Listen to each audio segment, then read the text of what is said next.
Santo Tomás de Aquino, la Suma Teológica. Cuestión 9 de la unidad de Dios.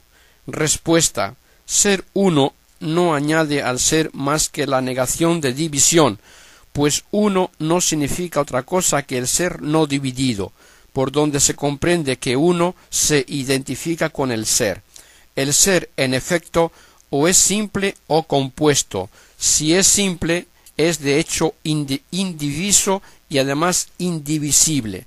Si es compuesto, no adquiere el ser mientras sus componentes estén separados, sino cuando unidos constituyen el compuesto, por donde se ve que el ser de cada cosa consiste en la indivisión, y por esto las cosas ponen el mismo empeño en conservar su ser que su unidad. Soluciones. Algunos, por confundir el uno que se identifica con el ser, con el uno que es el principio del número, se dividieron en opiniones contrarias. Pitágoras y Platón, convencidos de que el uno que se identifica con el ser no le añade nada y sólo significa su misma sustancia en cuanto indivisa, pensaron que lo mismo debe suceder con el uno, principio del número, y como el número se compone de unidades, creyeron que los números son las sustancias de todos los seres. En cambio, Avicena, percatado de que el uno, principio del número, añade algo a la sustancia del ser, pues de lo contrario el número compuesto de unidades no sería una de las especies de la cantidad, pensó que el uno que se identifica con el ser añade algo a su sustancia, lo mismo que la blancura lo añade al hombre.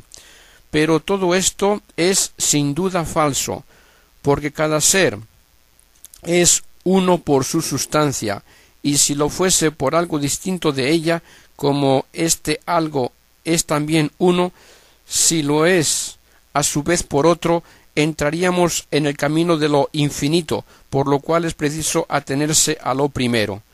Por consiguiente, se ha de decir que el uno que se identifica con el ser no le añade nada, y en cambio el que es principio del número añade al ser algo perteneciente al género de la cantidad. No hay inconveniente en que el mismo ser que en un sentido está dividido en otro sea indiviso. Por ejemplo, lo dividido en el orden numérico e indiviso en el específico. Por ejemplo, lo dividido en el orden numérico e indiviso en el específico. Y por lo tanto, que el mismo ser sea uno en un aspecto y en otro muchos. Pero adviértase que si se trata de un ser de suyo indiviso, bien porque lo sea en cuanto a su esencia, aunque por razón de sus elementos no esenciales esté dividido, como sucede en lo que es uno por sustancia y múltiple por sus accidentes, o bien porque de hecho no está dividido, aunque potencialmente sea divisible, cual sucede a lo que es uno en cuanto todo, cual sucede a lo que es uno en cuanto todo y múltiple por razón de sus partes. En este caso tenemos un ser que de suyo es uno y en ciertos aspectos muchos.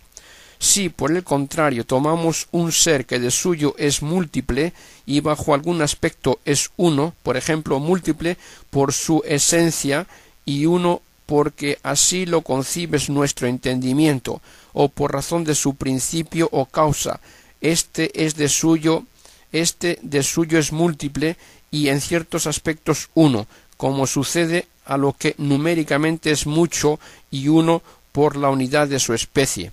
Por tanto, decir que el ser se divide en uno y muchos significa que de suyo es uno y en determinados aspectos es muchos, pues la misma multitud no estaría comprendida en el ser si de algún modo no lo estuviese en la unidad.